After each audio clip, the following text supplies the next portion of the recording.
Bill McDonald, FLW Pro. Hey, gonna do a little recap from the FLW Tour at Kentucky Lake.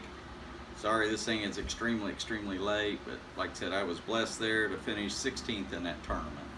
You know, didn't have a very good first day. I think I was 94th the first day at 10.5 pounds, something like that, with 4 fish. Kind of struggled to say the least. Just I only had 4 keeper bites. I mean, that's Kentucky Lake as it is today.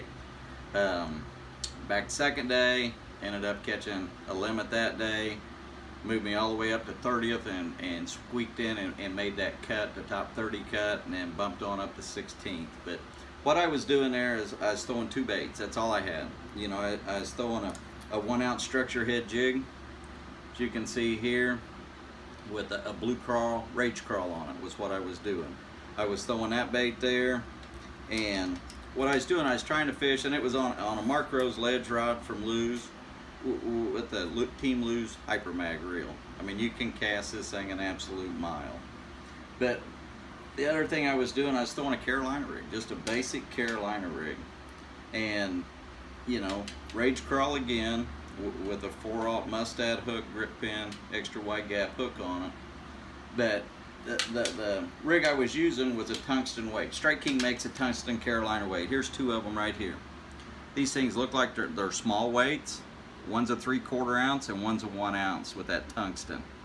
But what I was doing, I was running these little high spots. The last high spot coming out of the spawning bays is what I was trying to find.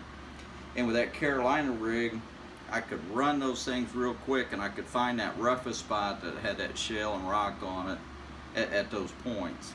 And from there, once I found the roughest spot on there, I could usually get bit on them. So those were my 2 baits, and I just ran that pattern.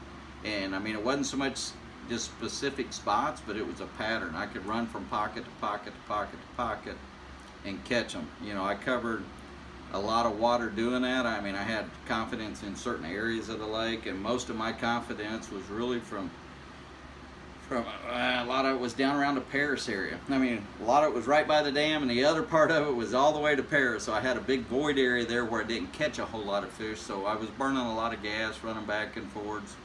But like I said, anytime you're out there and you got to cover water quick, and you're trying to find those really rough spots out there, get rid of those lead weights and try the tungsten. Strike King makes an awesome Carolina rig weight in the tungsten, and you can find that hardest spot on them high spots or on them points really quick. So that's kind of it in a nutshell. Like I said, very blessed to finish 16th there, and actually it's got me in contention where with a great finish at St. Clair, I do got a shot at the cup. So that's my recap from Kentucky Lake.